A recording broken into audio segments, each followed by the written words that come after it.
تو حضرت عبداللہ بن جبیر نے کہا کہ آپ کو پتہ نہیں حضور نے کہا تھا یہ پہاڑی نہیں چھوڑنی. ایک بدبخت آتا ہے اور حضرت مصعب بن عمیر کے ہاتھ پہ وار کرتا ہے, کا ہاتھ کٹ کے گر جاتا ہے. احییکم احییکم. جناب رسول اللہ صلی اللہ علیہ وسلم صحابہ کی جماعتیں بناتے ہیں اور صف آرا کرتے ہیں. ایک جماعت کو کہتے ہیں یہ جبل رمات ہے, یہاں پر تم نے کھڑے رہنا ہے اور یہاں تم نے اس مقام کو نہیں چھوڑنا. تقریباً 50 صحابہ ہیں اور کہا اگر ہم قتل کر رہے ہوں یا قتل کر دیے جائیں, قتل کر رہے ہوں یا قتل کر دیے جائیں, تم نے اس پہاڑی کو نہیں چھوڑنا. ایک ترتیب. دوسری ترتیب, ادھر صحابہ کی سفرائی ہو رہی ہے. جناب رسول اللہ صلی اللہ علیہ وسلم نے فرمایا کون ہے جو میری اس تلوار کا حق ادا کرے گا؟ من یأخذ ھذا السیف بحقہ.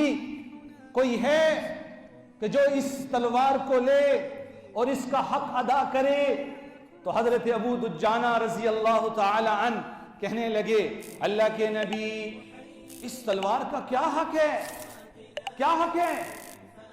حضور نے فرمایا بھائی اس کا حق یہ ہے کہ یہ کسی مسلمان پہ نہیں چلنی چاہیے. ہائے ہم کیا کر رہے ہیں؟ مسلمان مسلمان کو کاٹ رہا ہے, مسلمان مسلمان کو توڑ رہا ہے, مسلمان مسلمان کو ذبح کر رہا ہے. اور آج فلسطین کے اندر اگر یہ جتنا کچھ ہو رہا ہے, اگر حقیقی معنوں میں دیکھا جائے تو پیچھے مسلمان ہیں. یہودی تو تھوڑا بہت کام کر رہا ہے, باقی اصل معاملت تو مسلمان کر رہے ہیں. آپ کے ملک کیا نیٹو کی سپلائی نہیں جاتی تھی؟ کیا آپ کے ملک سے جہاز اڑ کے افغانستان میں حملہ نہیں کرتے تھے؟ کرتے تھے. تو کون معاون تھا؟ مسلمانوں کے خلاف مسلمان معاون تھے, مددگار تھے. بہرحال میں آپ کے سامنے بات رکھ رہا تھا کہ اللہ کی شان کیا ہوتا ہے کہ حضرت ابو دجانہ پوچھتے ہیں اللہ کے نبی اس کا حق کیا ہے؟ حضور نے فرمایا اس کا پہلا حق یہ ہے کسی مسلمان کے خلاف نہ چلے, اور دوسرا یہ ہے کہ یہ تلوار جس کے پاس ہو وہ میدان چھوڑ کے بھی نہ بھاگے. کہا اللہ کے نبی میں دونوں حق پورے کروں گا. تلوار لے لی. اب ہوتا کیا ہے, ایک شخص تھا جس کا نام تھا ابو عامر, بدبخت مشرک تھا. مدینے میں جب حضور آئے تو چھوڑ کر بھاگ گیا اور مکے والوں کے پاس چلا گیا. ان کی سپورٹ, ان کی معاونت, ان کی مدد شروع کر دی اور مکے والوں کو تیار کر کے لایا کہ جناب میں قبیلہ اوس کا سردار ہوں, محمد آیا تو میری سرداری چلی گئی, ختم ہو گئی, لیکن اگر میں دوبارہ ان کے سامنے چلا جاؤں گا نا یہ سارے پھر میرے ہو جائیں گے, یہ سب کچھ چھوڑ دیں گے. مشرکین نے کہا ٹھیک ہے. چلا گیا, صف آرا ہوئی.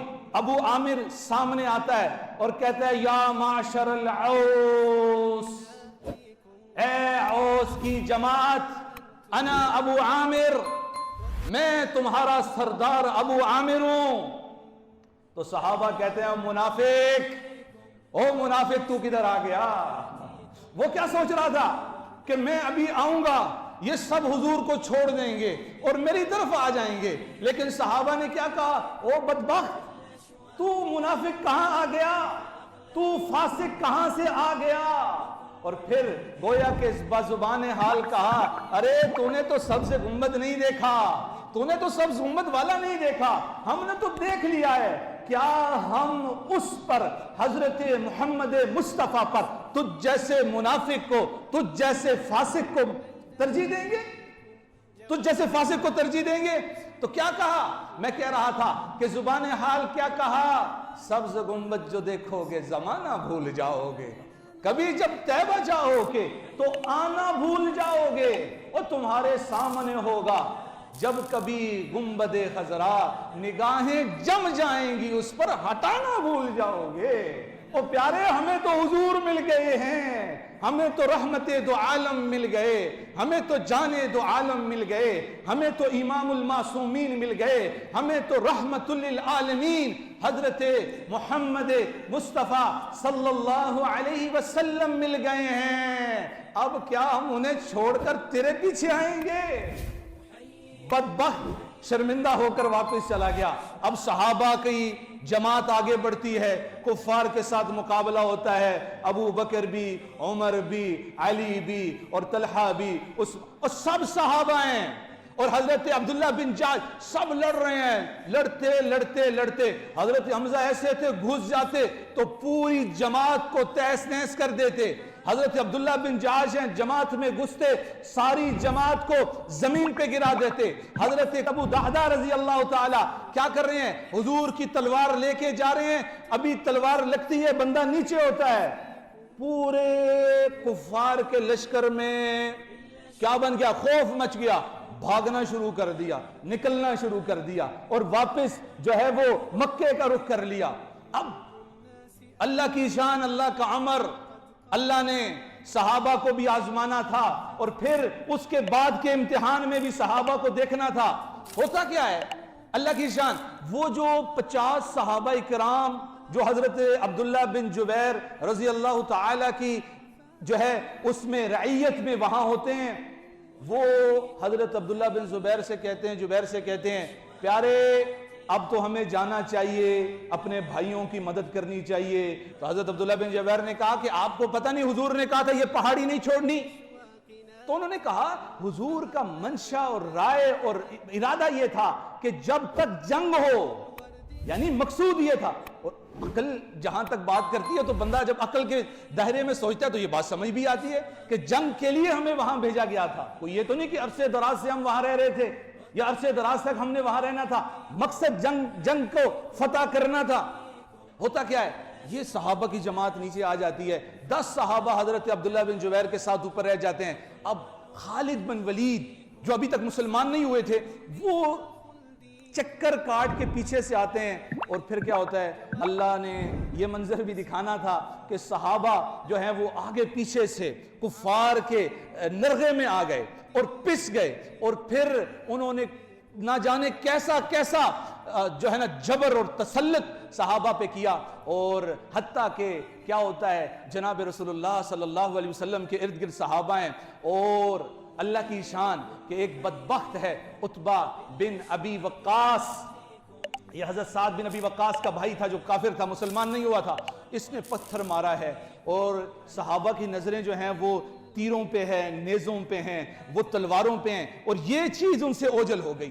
تو کیا ہوا, پتھر حضور کے رخسار پہ لگتا ہے. تو حضور نے خول پہنا ہوتا ہے, وہ خول کی کڑیاں حضور کے جبڑوں میں وہ داخل ہو جاتے ہیں, اور دو جو ہے وہ چیزیں جو ہیں حضور کے جبڑوں میں چلی جاتی ہیں. تو حضرت ابو عبیدہ بن جراح رضی اللہ تعالی وہ کیا کرتے ہیں, وہ اپنے دانتوں سے نکالنے کی کوشش کرتے ہیں. اور اللہ کا امر, اللہ کا حکم ایسا سخت وہ خول تھا اور اس کی کڑی تھی کہ حضرت ابو عبیدہ بن جراح کے دانت تو نکل آئے, وہ خول نہیں نکل سکا, وہ کڑی نہیں نکل سکی.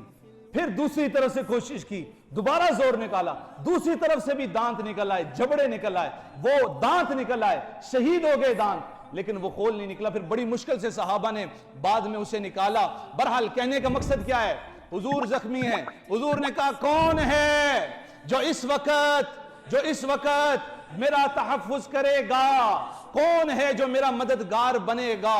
حضرت طلحہ رضی اللہ تعالیٰ آتے ہیں اور سامنے کھڑے ہو جاتے ہیں. اب ہاتھ میں کچھ نہیں ہے تو کیا کر رہے ہیں, ہاتھوں کے ذریعے تیر کو روک رہے ہیں, خنجر کو روک رہے ہیں, تلوار کو روک رہے ہیں. اور صحابہ کہتے ہیں کہ 70 سے زیادہ زخم تو ہم نے حضرت طلحہ کے ہاتھ میں دیکھے, اور مفلوج ہو گئے ہاتھ, اور ختم ہو گئے ہاتھ. اور پھر آگے آتے ہیں حضرت جناب رسول اللہ صلی اللہ علیہ وسلم کے ایک اور صحابی ہیں جن کا نام کیا ہے, حضرت سعد بن ابی وقاص رضی اللہ تعالی.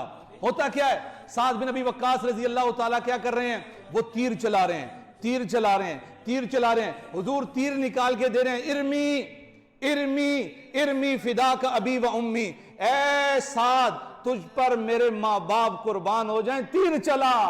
حضرت علی کہتے ہیں یہ جملہ ہم نے حضور کے منہ سے پوری زندگی میں سوائے سعد بن ابی وقاص کے علاوہ کسی کے لیے نہیں سنا کہ حضور نے کیا فرمایا ہوگا, ارمی فداک ابی و امی, میرے ماں باپ تجھ پر کیا ہو جائیں, قربان ہو جائیں. اور پھر اللہ کی شان ہے, ایک اور صحابی آتے ہیں اور وہ کیا کرتے ہیں, اپنا سینہ حضور کی طرف کرتے ہیں, پشت کفار کی طرف کرتے ہیں اور کفار پیچھے نیزہ مار رہے ہیں, پیچھے جو ہے نا وہ تلواروں سے وار کر رہے ہیں, لیکن وہ صحابی رسول ہیں, ایک ایک وار بھی حضور کی طرف نہیں آنے دے رہے.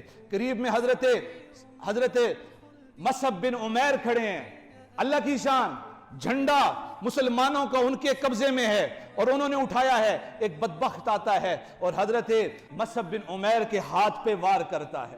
حضرت مصعب بن عمیر کا ہاتھ کٹ کے گر جاتا ہے, دوسرے ہاتھ میں اٹھا لیتے ہیں اور پھر وہ بائیں جانب سے گھوم کے آتا ہے, پھر وار کرتا ہے اور یہ کونی سے ہاتھ کٹ جاتا ہے, پھر جگر کے ساتھ لگا لیتے ہیں. وہ دیکھتا ہے یہ تو ٹلنے والا نہیں, اور کیا کرتا ہے بدبخت, نیزہ مارتا ہے اور سینے سے اس نیزے کو آر پار کر دیتا ہے اور پھر حضرت مصعب بن عمیر زمین پہ گرتے ہیں.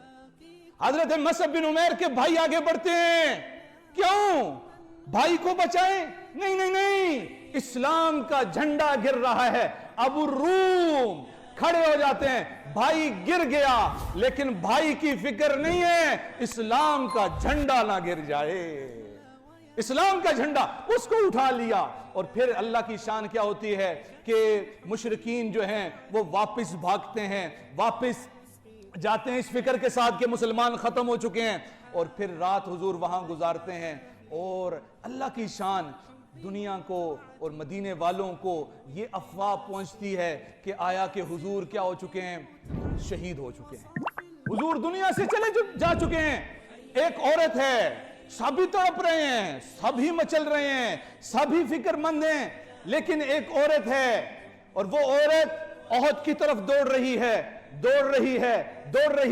ایک شخص کہتا ہے, او مجھے بڑا افسوس ہے, تیرے بھائی کا انتقال ہو گیا. اس نے کہا چھوڑ بھائی کو, بتا حضور کیسے ہیں. چھوڑ بھائی کو, بات کیا کر رہا ہے, بتا حضور کیسے ہیں.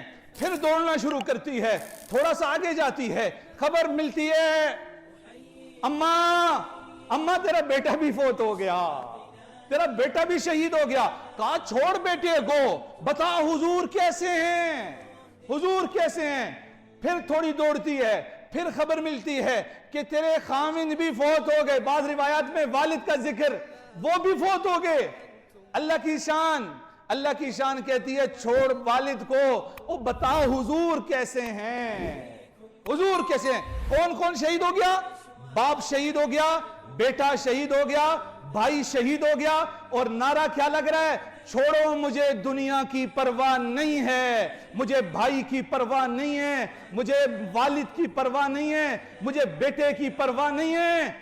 یہ بتاؤ حضور کیسے ہیں. اللہ کی شان, حضور سامنے آتے ہیں تو وہ عورت اپنے زبان سے کہتی ہے کل مصیبت بعدک جلل. اے اللہ کے نبی, اگر آپ ٹھیک ٹھاک ہیں اور صحیح سالم ہیں تو دنیا کا ہر غم یہ برداشت کر سکتی ہے, یہ سب کچھ برداشت کر سکتی ہے, لیکن ایک چیز ہم سے گوارا نہیں ہوگی. وہ کیا ہے حضور؟ آپ کی جدائی ہے.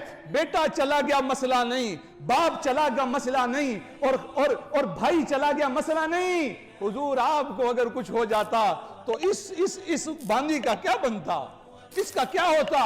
اور پھر اللہ کی شان, پھر صحابہ, صبح ہوتی ہے, حضور صحابہ کو لے کے چلتے ہیں, جاؤ دوبارہ مقابلہ کرنا ہے, دوبارہ پلٹنا ہے. اب مشرکین کا وہ لشکر جو فتح یاب ہو کر گیا تھا, انہیں پتہ چلتی ہے مسلمان ہمارے پیچھے ہیں, وہ واپس بھاگ جاتے ہیں. اللہ اس طرح مسلمانوں کو اس مقام پہ فتح دیتے ہیں. تو میرے پیاروں, میرے دوستوں, میرے عزیزوں, کہنے کا مقصد یہ ہے, بات سمجھانے کا مقصد یہ ہے کہ یہ وہ صحابہ تھے, یہ ہمارے بڑے تھے, یہ ہمارے اکابر تھے, جنہوں نے اسلام کی سربلندی کے لیے اپنا تن من دھن سب کچھ لگا دیا. میرے پیاروں, ہم تو اپنے آرام والے ماحول سے باہر نہیں نکل رہے, ہمیں فکر نہیں ہے, ہمیں خیال نہیں ہے, ہمیں سوچ نہیں ہے. اور کب سے, ابھی تو رفح کے اندر وہ ایک بارڈر بچا تھا, ایک بارڈر جہاں سے کچھ نہ کچھ جا رہا تھا سامان, وہ بھی ان بدبختوں نے اپنے قبضے میں لے لیا ہے. اور اب اندر جو ہے کوئی چیز بڑی مشکل سے جا رہی ہے, جو کہیں سرنگیں وغیرہ بنی ہے, یعنی اوپن اس طرح حالات نہیں ہیں, بہت تنگ حالات ہیں. میری پچھلے جمعے ایک فلسطینی بھائی سے بات ہوئی تو میں نے اس سے کہا بھائی حالات کیسے ہیں؟ جب یہ رفع کا معاملہ ہوا تو مجھے کہنے لگا مولانا بس اب اللہ خیر کرے گا، ہمیں تو شہادت عزیز ہے، ہم نے تو یہ جنگ چھیڑی مرنے کے لیے تھی، کون سی جینے کے لیے تھی. لیکن اس نے کہا کہ بہرحال میں تمہیں بھی یہ بتاتا چلوں کہ یہ مسلمانوں کو یہ جو فنڈز مل رہے ہیں نا دنیا سے، اور یہ صرف اپنے ان چکروں کے اندر ہمارا ساتھ نہیں دے رہے. حکومت کی بات ہو رہی ہے، عوام نہیں، عوام نے الحمدللہ دل کھول کر ساتھ دیا ہے. حکومتوں کی بات ہو رہی ہے، یہ ہمارے لیے کچھ نہیں کیا، ان کو کچھ پیسے مل رہے ہیں. تو اس نے کہا جناب مولانا صاحب آپ کو پتہ ہے نا یہ جو سفید مرغی ہوتی ہے نا، سفید مرغی، مالک اسے دانے تو ڈالتا رہتا ہے، دانے ڈالتا رہتا ہے، لیکن ایک وقت اس کا بھی نمبر آتا ہے، ایک دن اس کا بھی نمبر آتا ہے. آج ہم چلے بھی گئے تو کیا مسئلہ ہے، لیکن انہیں یہ بھی بتاتے ہیں کہ کل تم نے بھی جانا ہے. تو میرے پیاروں، میرے دوستوں، میرے عزیزوں، ہم اپنے ان اکابر کو جن کا ذکر میں نے کیا، یہ واقعات کوئی کہانیاں سنانا مقصود نہیں ہے، مقصد یہ ہے کہ اپنے آپ کو پہچانیں، اپنے آپ کو جانیں، کچھ تو کر سکتے ہیں. وہ کہا نا یوں خاک کی مانند راہوں میں نہ بکھر جا، کرنوں کی طرح چیر کے سینے میں اتر جا، یا دشت میں اس بزم کی رونق کو نہ کر یاد، یا شہر کی دیوار سے سر پھوڑ کے مر جا، شاید کہ کوئی آب لاپا ہو تیرے پیچھے، ارے جاتے ہوئے اس راہ کو کانٹوں سے نہ بھر جا. میرے بھائیوں، آج ضروری نہیں ہے ہم جائیں ہتھیار لے کر، آج 5G کا دور ہے، آج ٹیکنالوجی کے ذریعے ہم ان کا مقابلہ کر سکتے ہیں، ان سے لڑ سکتے ہیں. اور کوشش کریں ہم میں سے ہر ایک یہ تہیہ کرے کہ میں جتنا اپنا حصہ ڈال سکتا ہوں اس کام میں ڈالوں گا، اور اپنے ان فلسطینی بھائیوں کی مدد کروں گا. اللہ مجھے آپ کو اپنے بھائیوں کی فکر کرنے کی توفیق عطا فرمائے. وما علینا الا البلاغ. نلاقيكم بكم ضاءت محافلنا وعم النور ناديكم. أحييكم وبالأشواق ناتيكم، فأغلى وردنا أنتم وكل